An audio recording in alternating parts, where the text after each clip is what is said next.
മലപ്പുറം തിരൂർ നരിപ്പറമ്പിൽ കാറിടിച്ച് തമിഴ്നാട് സ്വദേശിക്ക് ദാരുണാന്ത്യം എന്ന വാർത്ത വരുന്നു. 42-കാരനായ ഇളയരാജയാണ് മരിച്ചത്. 2 സ്ത്രീകളെയും കാർ ഇടിച്ചിട്ടു. പിന്നാലെ കാറിലുണ്ടായിരുന്നവരെ നാട്ടുകാർ പിടികൂടി പോലീസിൽ ഏൽപ്പിച്ചു. സോണൽ കൃഷ്ണ അവിടെ നിന്ന് തയ്യാറാക്കിയ റിപ്പോർട്ട് കൂടി കാണാം.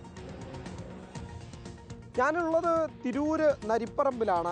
ഈ കാണുന്ന ഭാഗത്താണ് ഇന്നലെ നടന്ന അപകടത്തിൽ തമിഴ്നാട് സ്വദേശിയായിട്ടുള്ള ഒരു വ്യക്തി മരണപ്പെടുന്നത്. അതായത് നരിപ്പറമ്പിൽ, അതായത് ചമ്രവട്ടത്തിനും തിരൂരിനും ഇടയിലുള്ള ഒരു സ്ഥലമാണ് നരിപ്പറമ്പ് എന്ന് പറയുന്നത്. ഇന്നലെ രാത്രി 9 മണിയോട് കൂടി ഈ ഭാഗത്ത് നിന്ന് ഫോൺ ചെയ്തിരുന്ന ഈ തമിഴ്നാട് സ്വദേശിയെ തിരൂർ ഭാഗത്ത് നിന്ന് വന്ന ഒരു കാർ, ആ കാറിൽ 2 യുവാക്കളാണ് ഉണ്ടായിരുന്നത്. തിരൂർ സ്വദേശികളാണ് എന്നുള്ളതാണ് നമുക്ക് ലഭിക്കുന്ന വിവരം. ഈ ഭാഗത്ത് നിന്നിരുന്ന തമിഴ്നാട് സ്വദേശിയെ ഇടിച്ചുകൊണ്ട് ഈ കാർ ഈ മതിലിലേക്ക് വരുന്ന സംഭവമാണ് ഉണ്ടായിട്ട് ഉള്ളത് എന്നുള്ളതാണ് ഈ പരിസര പ്രദേശത്ത് ആ സമയത്തുണ്ടായിരുന്നവർ പറയുന്നത്.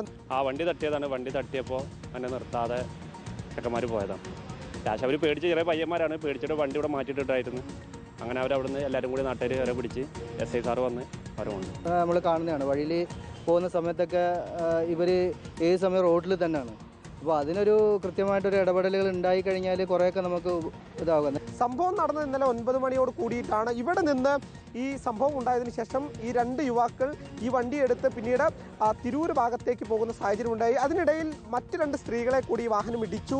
ഈ വാഹനം ഓടിച്ചിരുന്ന യുവാക്കൾ പറഞ്ഞിരുന്നത് ചെമ്രവട്ടം ഭാഗത്ത് നിന്ന് തിരൂരേക്ക് പോകുന്ന വഴിയാണ് ഈ അപകടം നടന്നിട്ടുള്ളത് എന്നുള്ളതാണ്. പക്ഷേ ഈ പരിസര പ്രദേശത്തുള്ളവർ പറയുന്നത് അതിനൊരു സാധ്യതയുമില്ല.